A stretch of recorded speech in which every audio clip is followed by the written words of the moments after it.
I'm 30 years old, and I never thought jiu-jitsu would actually change my life, until that night at sea, when technique and instinct mattered more than strength.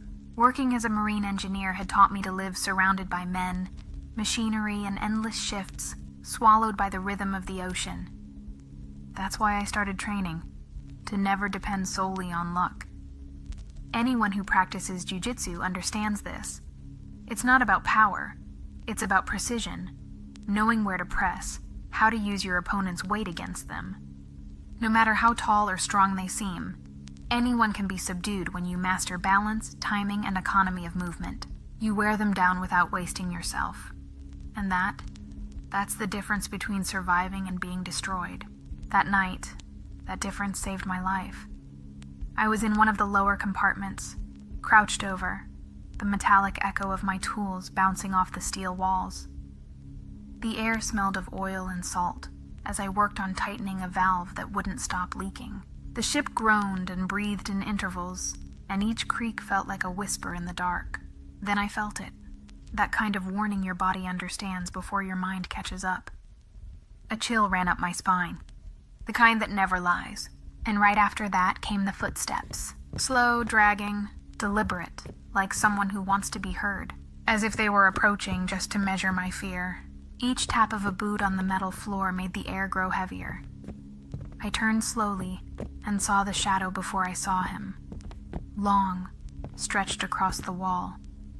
Then his body followed.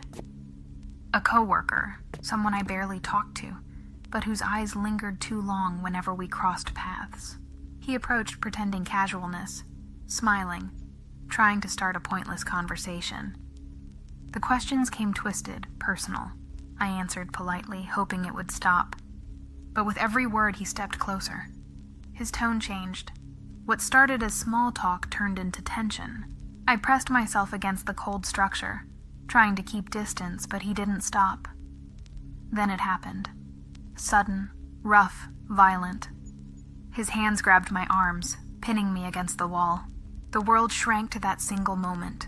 The fear, the heartbeat roaring in my ears, instinct snapping awake. My body reacted before I could think.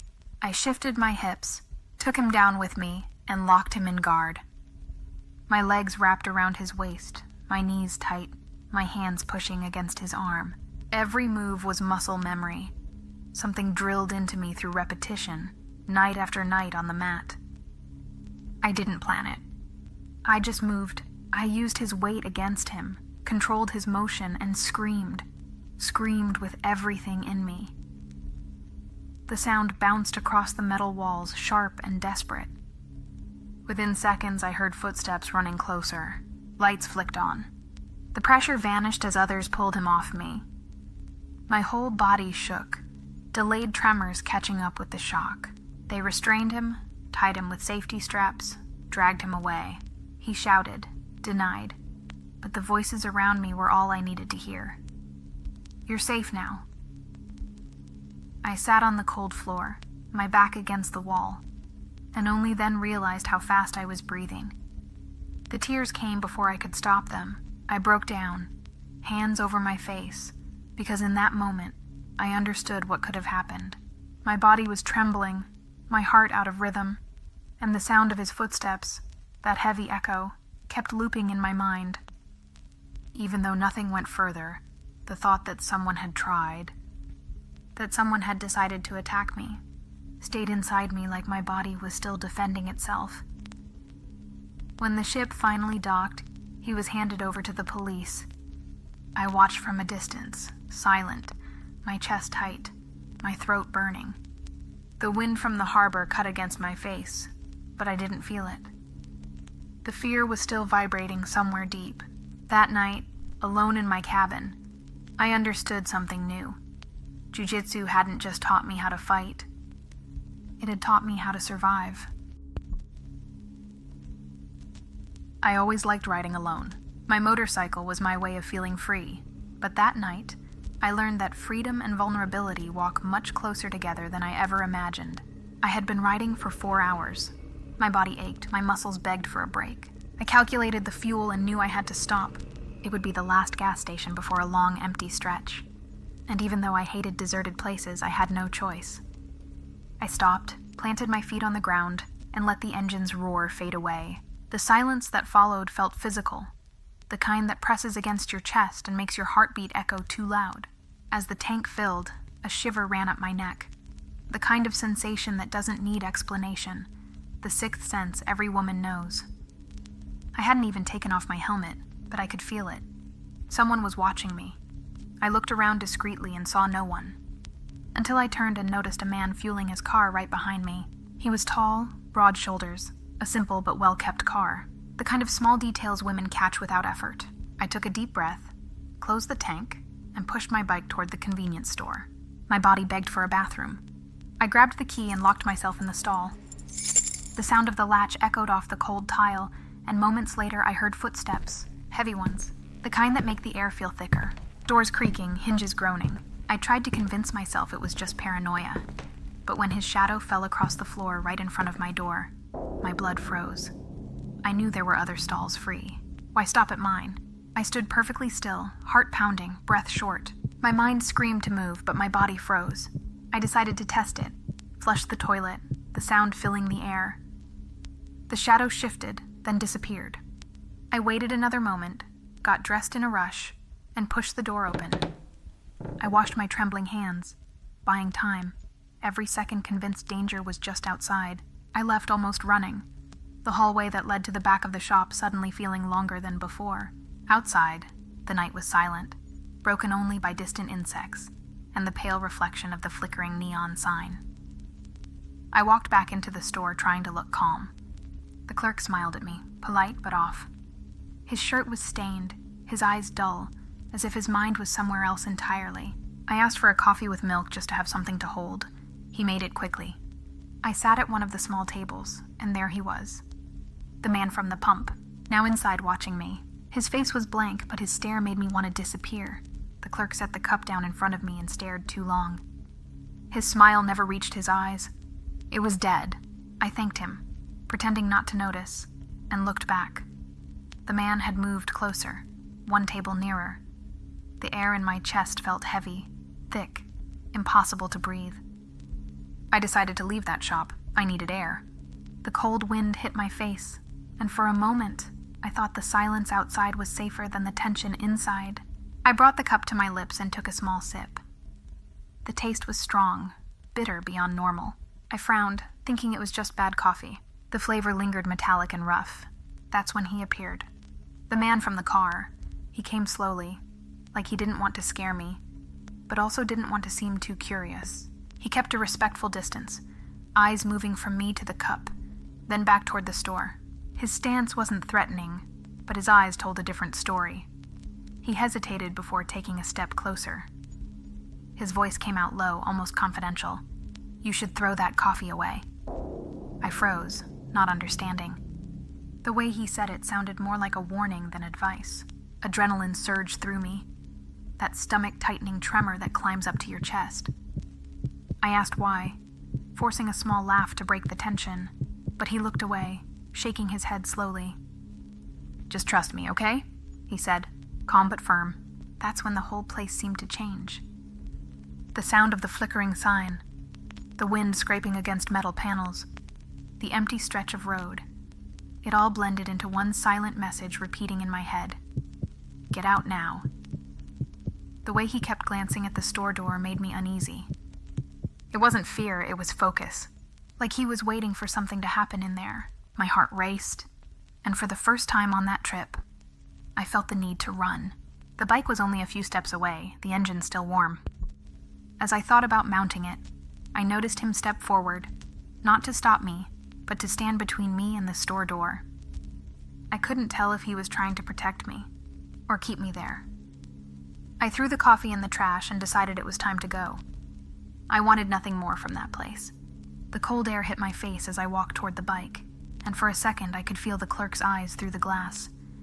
He was still watching me, same lazy smile, but now it felt wrong, predatory. I swallowed hard, climbed onto my bike, and pulled on my helmet with shaky hands. The man outside, the one from the car, called out to me, his voice muffled under the growl of the engine, but I didn't listen. My nerves were frayed, my stomach twisted.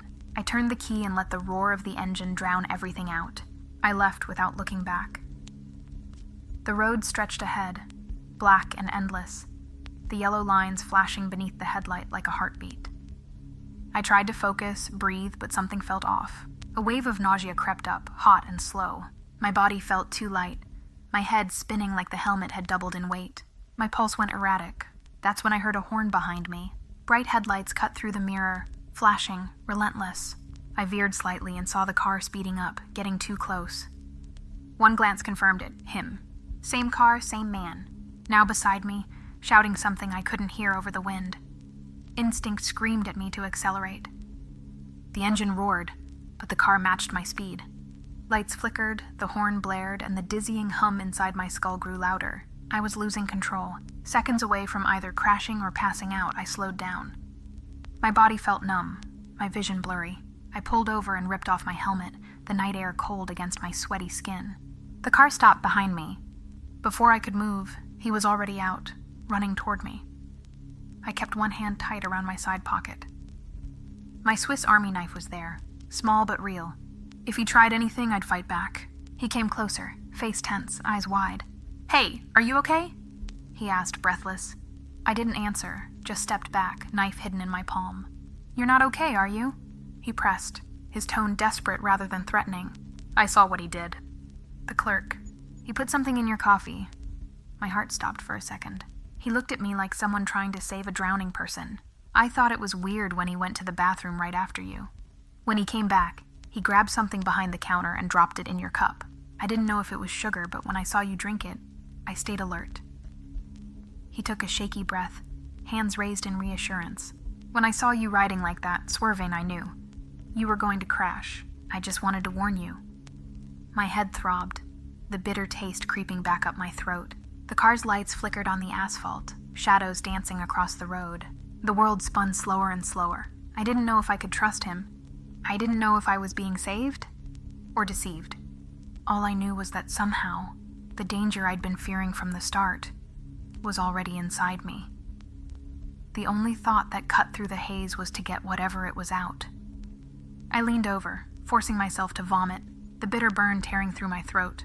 Nothing came up. I tried again, once, twice, but my body was shutting down. My knees buckled, my vision fading. The air grew thick and heavy, each breath harder than the last. Then I felt his hands grab my shoulders, steady, keeping me from collapsing. I couldn't fight him. He helped me to his car, each step heavier than the one before. I barely saw the road, only the metal beneath my fingers, the scent of gasoline and something herbal in the air. I got in, still clutching the knife hidden under my sleeve, blade pressed between my fingers. The sound of the engine starting blurred into the hum of distant voices and spinning light. His tone was quick, nervous, words blending together. "I'll get you somewhere safe." His voice drifted, calm and far away, each word dissolving into the hum of the road. I wanted to ask why he was doing this, who he really was, where he was taking me, but my tongue wouldn't move. The sounds around me faded, the car, the wind, the metallic taste in my mouth, all swallowed by darkness. When I opened my eyes, the light was unbearable. White ceiling lights, muffled voices, footsteps echoing down a hall. My body felt heavy, my head pounding. A monitor beeped softly beside me. I was lying on a hospital bed, just me, and the sound of my own breathing. I had gone to a doctor's appointment out of town. It was a new place, kind of isolated.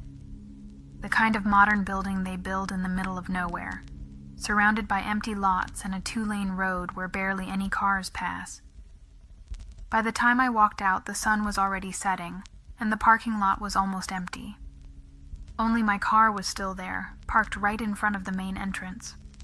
I got in, tossed my bag onto the passenger seat, and turned the key. Nothing. Not even a click. I tried again, and this time a dry metallic sound came from the engine. My stomach dropped. I grabbed my phone and called a nearby repair shop I found on the map. The man on the other end said he'd send someone, but it might take a while. I took a deep breath and decided to wait inside the car. The receptionist had already locked up the building, and the parking lot was completely empty. I rolled the windows down to let the heat out and sat there scrolling on my phone, trying to look calm. A few minutes later, a pickup truck pulled into the lot. It stopped near me. A man stepped out, unshaven, greasy clothes, tired expression. He nodded, popped the hood open, and started working without saying much. I stayed in the driver's seat with the door slightly open. Every now and then he'd say something like, "Looks like a loose wire," or, "It's not the battery, just a small thing." He sounded calm, but something felt off. He never asked me to start the car. He just kept fiddling under the hood, his face hidden the whole time. Then he said, "If you want to come up here real quick, I can show you which wire it is, so it doesn't happen again." I smiled politely, trying to hide my discomfort. I told him I didn't need to see, that I didn't know anything about cars anyway. He insisted, twice, 3 times. His voice was too calm, too rehearsed, and the way he kept glancing inside the car, scanning everything, from the seat to the phone on the dashboard to my reflection in the glass, made my chest tighten. For a moment, I thought maybe he was just flirting, but it didn't sound like that. It was different, controlled, measured. I just wanted him to finish. Then, suddenly, another pickup truck pulled into the parking lot. No workshop logo, no markings. The sound of its engine echoed through the empty space. The man under my hood slammed it shut, ran to his truck, and drove away. No goodbye, no explanation, just gone. I sat there frozen, watching his taillights disappear. The new truck stopped beside me, and when the driver stepped out, he called me by my name. It was the man I'd spoken to on the phone. Same voice, same face.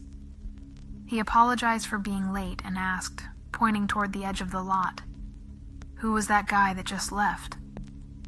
I told him what happened. His face went pale. He didn't laugh, didn't respond, just opened the hood again, hooked up the cables, and told me to start the car. When the engine finally turned on, I almost cried with relief.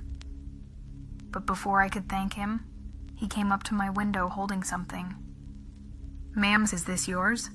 In his hands was a thin metallic object, long, rusted, with small holes at the handle, like a deformed pair of scissors. "I found this under your hood," he said. I froze. Told him I'd never seen it before. He kept looking at it, then at me. "This wasn't hidden," he said quietly. "It was sitting right on top. Someone just put it there." I leaned closer. The metal was old, rusty, but the edges were clean, sharp, shining. He took a slow breath and said softly, "You got really lucky." I showed up at the right time. I paid him, thanked him quickly, and he suggested I call the police, so I did as soon as I got home. I told them everything, every detail. But the officer only replied in that calm, dismissive tone. If there was no direct threat, there's nothing to file. He added that based on my description, the object sounded like an old surgical shear. He didn't want to see it, didn't want to collect it. At the time, I thought it was indifference. Now, I think it was fear. I kept that thing in the storage room out back and tried to forget about it. But sometimes, when I remember the sound of that first truck driving away, I can't help but wonder what would have happened if the second man hadn't arrived.